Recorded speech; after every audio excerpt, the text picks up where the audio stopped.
jovens da meia idade, muito bem-vindos ao canal de Boa Nuzenta. Eu sou a Gabi Costa e hoje, gente, eu trouxe aqui no meu canal um assunto muito interessante e também um pouco polêmico. Hoje nós vamos falar sobre hipnoterapia, a famosa hipnose. E para isso eu estou recebendo aqui hoje o Marcos Mastre, ele é hipnoterapeuta. Marcos, eu queria que você se apresentasse pra gente, contasse um pouquinho sobre você, sobre a sua experiência profissional. Gabi, é um prazer estar aqui no teu canal. Eu sou Marcos Mastre, sou hipnoterapeuta. Então eu trabalho com o subconsciente, tá? E como você falou, um assunto bem polêmico. É verdade. E hoje a gente está aqui para sanar algumas dúvidas, né? E falar que a hipnoterapia não é esse bicho de 7 cabeças que todo mundo acha que é. Marcos, é um assunto realmente bem interessante, porque a gente tem essa memória afetiva dos próprios filmes que a gente via na nossa infância, na nossa juventude, de que tinha o hipnotista, né, hipnotizando alguém com aquele pêndulo. A gente via aquela pessoa completamente mergulhada naquele transe. Então, Marcos, o hipnotista de filme é diferente do hipnólogo, né, do hipnoterapeuta. Qual é essa diferença pra gente, pra nós leigos entendermos melhor? O hipnotista é o que hipnotiza, faz aquelas brincadeiras, né, de palco, essas brincadeiras que vocês veem no YouTube de pessoas sendo hipnotizadas. O hipnotista faz isso. O hipnólogo é o que estuda a hipnose. E o hipnoterapeuta é aquele que usa a hipnose para fazer o tratamento terapêutico. Que no caso é a sua linha, você é hipnoterapeuta, não é isso? No caso eu seria hipnoterapeuta e hipnólogo, né? Que eu estudo a hipnose e pratico para fazer a terapia. Então, para que serve realmente? Qual é a função de uma hipnoterapia? Que é o seu trabalho realmente? Isso. A hipnoterapia é para ajudar pessoas que têm distúrbios emocionais.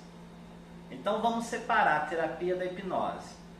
A hipnose a gente usa para colocar a pessoa em transe e acessar o subconsciente dela. Porque doenças emocionais, Gabi, estão ligadas ao subconsciente. Algumas linhas usam a palavra inconsciente, mas a linha que eu estudo, que é de Dave Elman, usa subconsciente. O modelo da mente subconsciente. Mas a gente coloca a pessoa em hipnose para poder acessar, porque somente em hipnose a pessoa consegue ter as lembranças do passado. E doenças emocionais são nada mais nada menos do que os sintomas de alguma coisa que aconteceu no passado. De algum trauma, seria algum isso? Trauma vivido. Que quando a pessoa está em estado de vigília, como a gente está aqui agora, ela não consegue nem lembrar. Então eu trato pacientes que quando a gente coloca ela em hipnose e faz uma regressão, que é uma ferramenta que a gente usa na hipnoterapia, ela lembra de coisas que ela nem passava pela cabeça dela. Mas nesse processo de regressão, só para entender, gente, que assim como eu, talvez você também não entenda aí do outro lado. Quando a gente está passando por um processo de hipnoterapia, nessa regressão, a gente perde a consciência? Jamais. Hipnose não é perda de consciência. A pessoa está consciente o tempo todo. A gente vai atingir esse subconsciente, é isso? Isso. Colocando a pessoa em hipnose, quebrar o fator crítico, acesso ao subconsciente e a gente consegue acessar as memórias. Memórias até quando ela estava na barriga da mãe, em gestação. E o que acontece? Você chega nesse momento que é o ponto X do trauma da pessoa, né? O trauma foi formado naquele exato momento. E o que você faz enquanto hipnoterapeuta nesse estágio que a pessoa chega? Nesse nirvana, né? Porque Sim. a pessoa mergulha profundo. Essa pergunta é muito interessante, Gabi. Quando chega nesse estado que a pessoa está vivenciando aquele problema que ocasionou uma depressão, por exemplo, um trauma, o hipnoterapeuta ele usa a própria pessoa para tratar aquele trauma. A gente só conduz, mas quem faz o trabalho mesmo é a pessoa. Então, por isso que ela tem que estar consciente, né? Ela tem que estar no nível que a gente chama de sonambulismo, né? Que é rebaixado o fator crítico, mas ela mesmo faz esse tratamento. Mas como é que é? Eu tenho curiosidade, porque eu nunca passei por um processo assim, né? Então a pessoa chega naquele momento do trauma e ela vai vivenciar aquilo de novo? Ela vivencia toda aquela emoção novamente. Deixa eu te contar um caso. A pessoa já tinha mais ou menos uns 40, quase 50 anos. Gagas. Foi gaga a vida toda, mas uma gagueira muito severa. E procurou vários tratamentos e tal, e nada de resolver. Fonoaudiólogo e tal, e nada de conseguir resolver a gagueira dela. Procurou o hipnoterapeuta. O hipnoterapeuta colocou ela em transe, acessou o subconsciente e levou ela bem no momento que ela adquiriu aquela gagueira. E foi descobrir que aquela gagueira originou-se por causa de uma bronca que o pai dela deu quando ela tinha 3 anos de idade. Uau. Por uma arte que ela fez, uma brincadeira de criança. E a criança ficou emotiva, né? Naturalmente ia chorar, só que o pai proibia a criança de chorar. Olha que sério. Para vocês, mamães e papais, que proíbem seu filho de chorar. Aquele choro ficou retido dentro dela. Virou uma emoção que se desencadeou desse sintoma de gagueira. Então, Nossa, quando chegou naquele estado ali, o que aconteceu? Ela vivenciou e ela pôde chorar livremente. Quando ela despertou, eu até arrepio, é muito, muito legal. Quando ela despertou, cadê a gagueira? Não tinha mais, ela estava totalmente curada. E esse tratamento não foi eu que fiz, foi Dave Elman. Ele fez na frente de vários médicos um tratamento de menos de 20 minutos, Gabi. Resolveu o problema de anos. De uma vida, De uma né? vida. De uma vida. Então, esse é o poder da hipnoterapia. Então a pessoa, no momento da regressão da hipnose, ela revive aquele trauma, mas aí você conduz ela para ter pensamentos positivos. Como é que é isso? Como é que funciona? É feita a reeducação. Nesse exato momento? Nesse exato momento é feita uma reeducação, é um trabalho, são técnicas que a gente usa. Então, no momento da regressão, a pessoa adulta, né, a gente chama a persona adulta, ela conversa com aquela criança, que é a criança interior, e ela mesma faz aquela reeducação. Sob a sua tutela, né, os seus comandos, isso, eu sua vou orientação. dando os comandos e chega um ponto que eu fico até calado mesmo e as duas conversam entre si. Né, que é ela, vamos supor, ela de 40 anos conversando com ela de 3 anos. E ela faz essa troca. E o resultado acontece, é maravilhoso. Nossa, que máximo. E uma coisa assim, Marcos, pode ser tratado qualquer tipo de doença psicológica e só doença psicológica? Sim. Emocional. Se for emocional, a gente não consegue tratar uma doença física, né? Vamos supor, a pessoa perdeu um membro. A gente não consegue restituir o membro dela, mas consegue fazer com que ela pare de sentir a dor no membro fantasma. Porque a pessoa amputada, ela sente muita dor, sente muito incômodo no membro fantasma. Por exemplo, pessoas que querem engravidar, não conseguem, a hipnose tem uma ação positiva nesse processo? Tem sim, Gabi, porque imagina, a gente foi criado perfeito, Deus nos criou perfeitamente. Então, se não há algum bloqueio físico, né, biológico, é emocional. E se é emocional, a hipnoterapia vai resolver, né, como qualquer outra doença emocional. E outra coisa, Marcos, qualquer pessoa está apta a passar por um processo de hipnoterapia? Qualquer um? Qualquer pessoa que atenda os comandos, né? Tem pessoas, né, que sofrem com síndrome de Down, por exemplo, que não atende os comandos, não consegue porque quem faz a hipnose é a própria pessoa, né? A gente induz, mas a hipnose ela mesma entra em hipnose. Mas se ela não conseguir aceitar e entender o que a gente está falando, ela não vai conseguir. E, bom, se ela tiver as suas faculdades mentais perfeitas, souber entender, falar a mesma língua que eu, qualquer pessoa entra em hipnose. E a pessoa que está num processo letárgico de uma depressão profunda, a pessoa consegue se entregar nesse momento da hipnose? Sim, ela consegue se entregar se ela quiser se curar, Gabi. Porque existe uma coisa que é o inimigo número 1 do hipnoterapeuta, chama ganho secundário. A pessoa, quando ela está em depressão, tá? Não estou falando de todos, pelo amor de Deus, gente, mas tem pessoas que ganham com a depressão. Tem pessoas que ela está depressão, mas tem a atenção da família inteira. Ela não trabalha, tem tudo de mão beijada. Ah, Marcos, interessante você comentar isso sobre o ganho secundário, né? Porque às vezes a pessoa tem uma doença, um transtorno e está ali há anos sofrendo com aquilo e inconscientemente ela não quer realmente ser curada, ser tratada, porque vai perder esses ganhos secundários, como você falou, não é isso? Exatamente, Gabi, mas aí a pessoa pode estar perguntando, mas como que ela não quer perder se ela buscou a hipnoterapia? Mas acontece que, vamos dar o exemplo assim, a mãe está vendo o filho, né, com depressão e quer pagar a hipnoterapia para ele se livrar da depressão. Quem está querendo que ele se livre da depressão é a mãe, talvez ele não, talvez isso esteja bom para ele ali.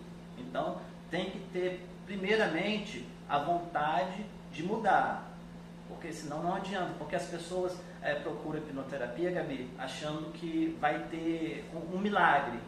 Só que milagre não existe para o hipnoterapeuta, né? A gente precisa mesmo que a pessoa esteja disposta a fazer de tudo para mudar.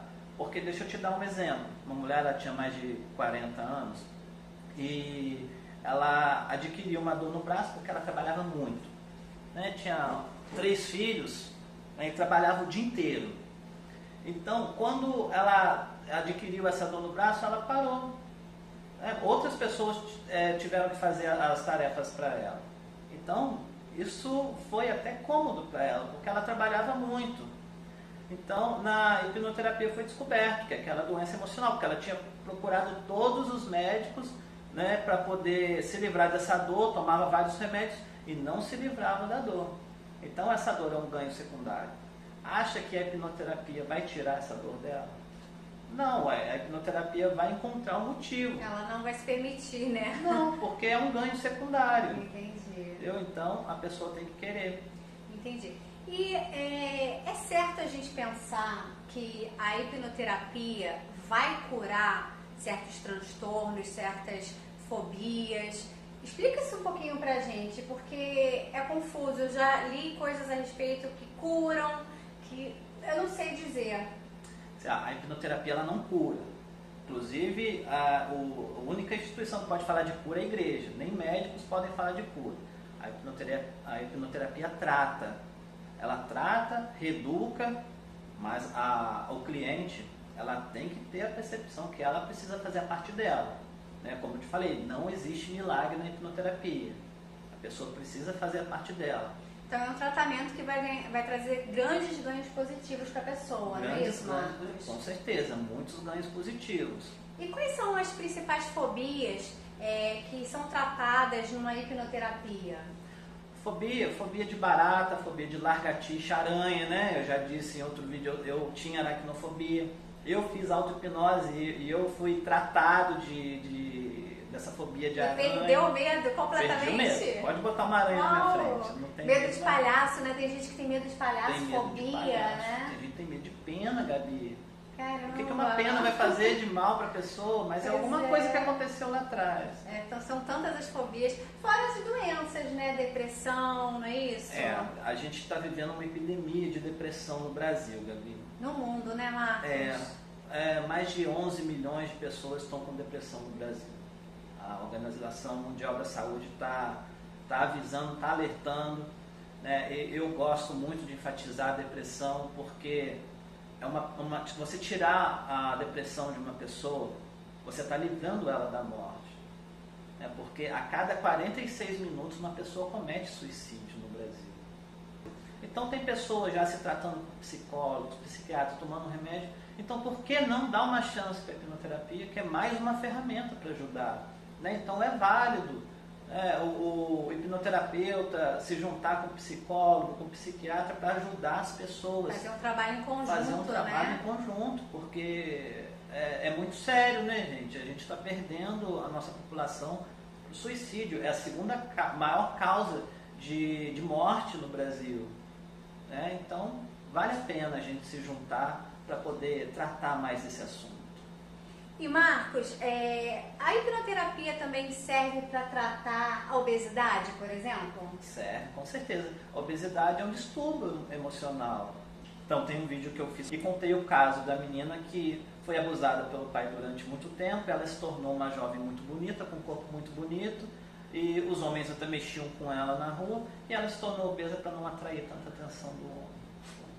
Então acontece muito isso. Para quem tem filhas, né, adolescente ou ainda jovem, tem que tomar muito cuidado com isso, porque o índice de abuso é uma coisa tão terrível, né, e se torna um problema muito grande no futuro. E Marcos, como é que é a sessão de hipnoterapia? Quantas vezes são? Qual é a duração de uma sessão? Não, no máximo são 3 sessões, né, que a gente divide na consulta, no tratamento e um retorno depois de uns 2 meses. Mas geralmente, uma sessão, né, que é o tratamento, já consegue resolver todo o problema. O retorno, depois é só para a gente conversar, ver como é que está, e tomar um café, contar uma piada. Então, em uma sessão a pessoa já sai dali tratada? Já sai tratada. Resolvida? Resolvida. Olha, Resolvido. Que interessante isso, né? E como é que a pessoa sente que realmente ela obteve esses ganhos positivos? Na hora ela sente alguma mudança ou ela vai te dar um retorno de alguma forma? Marcos, eu estou me sentindo melhor, parei de fazer tal coisa, parei de agir assim, mudei. Como é que é esse acompanhamento dela, da pessoa e seu como profissional? Então, Gabi, quando termina a sessão, ela se sente liberta. Aquele peso que estava nas costas dela saiu. É um peso emocional, ela se sente leve. Né? Como eu falei do Senhor que era gado. Na hora ali, aquele choro retido foi embora, ele sentiu leve e começou a falar normalmente. Marcos, uma curiosidade que eu acredito que muitas pessoas tenham. A hipnose, a hipnoterapia, ela consegue apagar essas memórias negativas do nosso cérebro? Não, ela não consegue desaparecer com memória nenhuma, né? Ela consegue reeduca a memória. Se a pessoa tem uma memória, uma lembrança ruim, a gente vai reeducar aquela lembrança dela, fazer ela ver para um outro ângulo. Então ela faz um confronto, né, com essa memória e aí corrige e volta para o presente. Fazer com que aquela memória traga algum benefício para ela, mas desaparecer com a memória, com isso a hipnoterapia não faz. Porque tem muitas memórias realmente traumáticas que a maioria dos seres humanos, o nosso cérebro, para nos defender, ele faz o quê? Ele apaga aquela luz, aquele holofote para aquela memória. Então aquilo fica adormecido, não é isso? E no momento que a gente passa por uma regressão e se confronta com isso, essa é uma dúvida minha. Nesse momento que a gente se confronta com aquela dor, que a gente realmente nem sequer lembrava que existia, mas que as consequências estão aqui na nossa vida presente, existe alguma possibilidade daquela dor vir pra gente pro presente, a gente ficar pior do que entrou? Não, um bom hipnoterapeuta não deixa isso acontecer. Porque isso é um medo, né? É. A gente encarar um problema sério, um trauma lá do passado. E ficar com aquilo à tona, né? Às vezes o negócio estava lá quietinho e traz aquilo e a pessoa começa a viver aquilo tudo de novo. Mas é por isso que é importante procurar um bom hipnoterapeuta que faça um bom trabalho, né, que se formou em boas escolas. Eu me formei na Omni, a abordagem da Omni é reconhecida pela ISO 9001, é a única escola de hipnoterapia que tem esse selo ISO 9001. Então, se você for procurar um hipnoterapeuta, procure saber quem é ele, aonde ele se formou, é muito importante, é muito sério isso. Sério, né? Porque realmente a gente vai mergulhar, gente, dentro de nós Exatamente, mesmos. Tem muitas pessoas se aventurando aí, né, Gabi? Então tem que tomar muito cuidado. É verdade. Agora eu queria fazer umas perguntinhas, não tão sérias, mas aquelas perguntas que a gente fica... Por exemplo, se você está lá no meio de uma regressão, tá? Naquela catarse, né, profunda, e se o seu hipnoterapeuta morre na sessão, o que fazer? O que acontece, Marcos? Pelo amor de Deus. Bom, para começar, ela é muito azarada, né? Está em regressão, o hipnoterapeuta morrer. Mas se isso acontecer, como ela não está recebendo mais sugestão, ela vai despertar. ela vai voltar em si e só que ela vai ficar traumatizada, vai ver uma pessoa morta na frente dela. Vai ser pior do que outra. Mas olha, não há relatos na história que isso aconteceu. Não, Nunca. Nunca. E se a pessoa entrar num transe, naquela regressão e não voltar mais? Isso pode acontecer? Essa pergunta é bem comum, Gabi. Só que voltar pra onde? Ela não vai pra lugar nenhum. Não tem como ela não voltar. Não, isso não acontece também. Depois que ela parou de receber sugestões, ela vai se despertar. A não ser que ela entra no sono fisiológico, dorme, né? Mas caso contrário, não vai acontecer nada. Ela simplesmente vai abrir o olho e vai sair do transe. Porque hipnose, Gabi, hipnose é só foco. Você fechou o olho, focou em alguma coisa, você entrou em hipnose. A gente entra em hipnose várias vezes por dia e nem percebe. Você já procurou o celular pela casa e o celular está na tua mão? Caneta, alguma coisa assim? Você está em hipnose. Você assistiu uma televisão, assistiu um filme, começou a se emocionar com o filme, é hipnose também. Hipnose é um estado alterado de consciência, né? Então a gente entra em hipnose várias vezes por dia. Marcos, eu queria então te agradecer aqui pela sua presença aqui no nosso canal, explicando um pouquinho mais sobre a hipnoterapia, que é interessante, né? Já que realmente atua em tantas doenças psíquicas, né? Sim. E fobias sérias que a gente carrega, talvez desde a infância. Eu acho que todo mundo tem algum tipo de fobia, seja grande ou pequena, né? Mas também a hipnoterapia, ela vai tratar ansiedade, Gabi, ansiedade, TPM, muito importante para tudo isso, menopausa, tudo isso. TPM, ansiedade, Olha. Traumas, complexos, né? Você que tem complexo aí, você se acha feia, se acha gorda, se acha magra, faça uma hipnoterapia que você vai ficar muito legal, vai se sentir muito bem. Resgata a autoestima também? Resgata a autoestima. Olha, interessante. Então, Marcos, queria te agradecer aqui a sua presença. Gabi, eu gostaria de te agradecer pelo convite, estou muito honrado mesmo e eu gostaria de deixar um presente para os seus seguidores. Oh, que bom, claro! Para você que tem qualquer tipo de problema emocional, dos quais eu citei aqui, ou que eu não citei, seja emocional também, me manda um e-mail contando a sua história, que eu vou ler e eu vou escolher pelo menos uma pessoa para passar pelo tratamento todo de graça. Tá? Eu vou dar esse presente para você. São 3 sessões, você vai passar pela consulta, pelo tratamento e pelo retorno. E Marcos, você está aqui no Rio de Janeiro, não é isso? Sim. Você atende O Copacabana, consultório em Copacabana. não é isso? Então tá bom, gente. Eu vou deixar aqui o contato aqui do Marcos, tá? Para você conhecer um pouco mais do trabalho dele. E mandar a sua história, se você ficou interessada em mais essa alternativa de transformação positiva na sua vida. Então, vai conhecer o trabalho dele e quem sabe realmente encontrar resultados mais positivos na sua vida. E você do outro lado, se gostou desse vídeo, deixa aqui seu like, se inscreva no canal de Boa Nuzenta caso ainda não esteja inscrito e compartilhe esse vídeo com todos os seus amigos para eles também entenderem um pouquinho mais sobre hipnoterapia, tá bom? Então a gente se encontra, gente, nos próximos vídeos do nosso canal de Boa Nuzenta. Beijo grande pra você!